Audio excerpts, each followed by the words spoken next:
So the Fallout TV show has been released, and as a fan of the video games, I'm pleased to say that I enjoyed it. If I wasn't a fan of the games, I'd have still enjoyed it. So, a success. But I do have some mixed feelings around the show.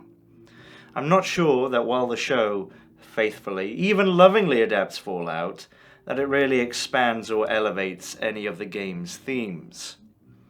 It really feels a bit like I've been served a delicious steak and a wonderful scoop of delicious chocolate ice cream. I love steak, I love chocolate ice cream. I don't really want them on the same plate. But that's not a total loss. I'll just eat it all. I'll eat anything. Is it irradiated? Good. So I'm not going to spoil much for you at all, and if you've played really any of the games, the events and themes of the TV show probably won't surprise you. It's 200 years after a nuclear war. While most of humanity lives in the ruins topside, numerous vaults house the ancestors of the richest and luckiest, maybe, citizens of America, a la A Boy and His Dog. Up until I was 6, I really thought that the big light on our farm was the sun.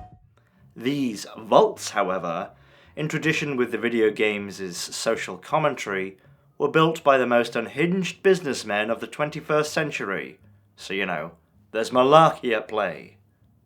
The story follows Goody Volturino, Lucy, as she ventures out of the vault for the first time, meeting Brotherhood dog's body Maximus and great-looking bald man Cooper, or simply the Ghoul, on the way.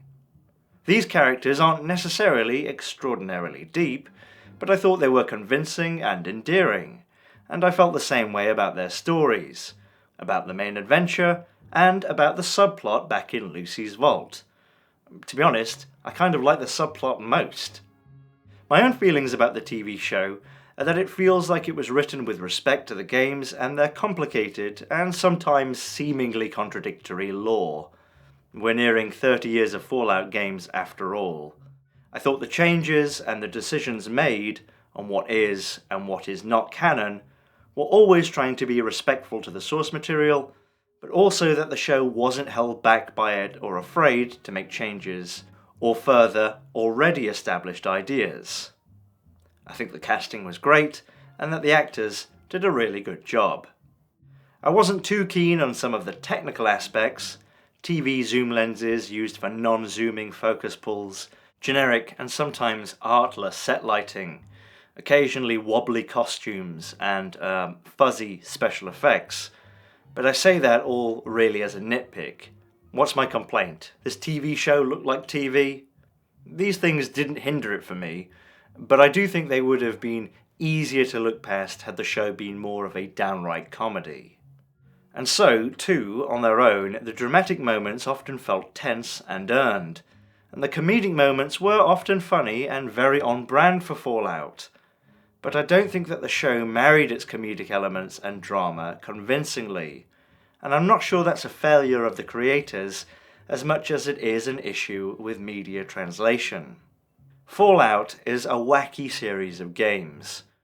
Although often very violent, the hell-on-earth wasteland, the cannibalism, the out-of-control robots, the murderous death cults are more goofy than they are terrifying, and that goofiness is, for me, core to the game after its gameplay, but also a sort of bypass to the derivative, often nonsensical plots. It's a lot easier to suspend my disbelief in such an absurd world.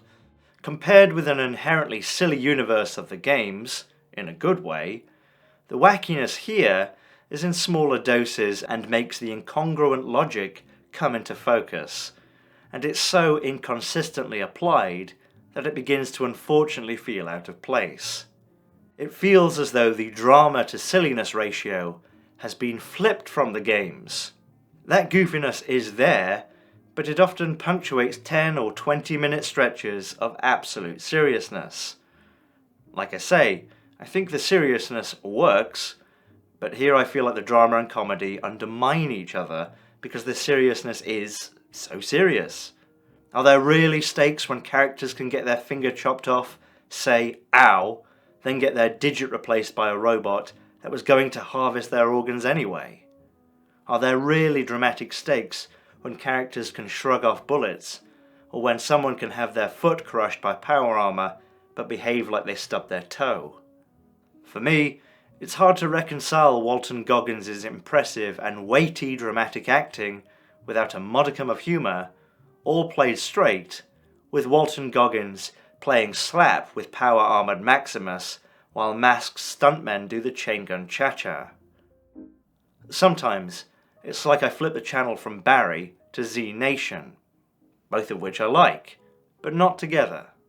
This was, surely, the highest hurdle to overcome, and I don't feel let down that they didn't overcome it, but I feel like these two elements don't create an absurd feeling as much as a disjointed one. It couldn't have worked as a totally straight drama, certainly not when it follows the tradition of having the bad guy's plan be evil first, beneficial to anyone, or rational in any way a distant second. Could it have worked as a straight comedy, Naked Gun style, with jokes, actual jokes, not just puns or quips, every 20 seconds? Maybe, but not in this format, and maybe not for this audience. But I would frankly have loved to have seen 20-minute episodes about a Protectron living with a super mutant in a refurbished Cape Cod. Care to wet your... Don't say it! Whistle? Ah! Every day! Of course, this perspective is part of me being a Fallout fan for sure, but particularly one who plays it for its gameplay first, then its setting. To me, the actual stories are largely incidental, and at least in some parts half-baked. So I have this weird feeling where I feel as though the TV show offers one of the better Fallout stories, but at the same time, while I think a lot of the humour does work, I do think it is funny, it often feels like it's there because it has to be there because of the source material. All that said, tonal problems aren't exactly rare for the first season of a series, so I'd say it was pretty successful. If I had never played Fallout before, I would still very much like the TV show, but I think I'd find the humour and its placing specifically confusing. Whilst I think the humour worked, even being familiar with Fallout, it was almost tonally self-destructive. Having said that, I did really like it.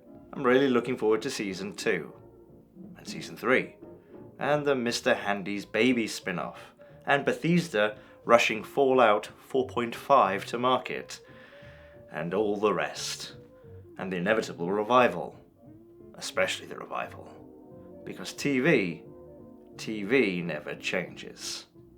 And now, Salisbury steak, eh, Mum? Crab cakes for breakfast?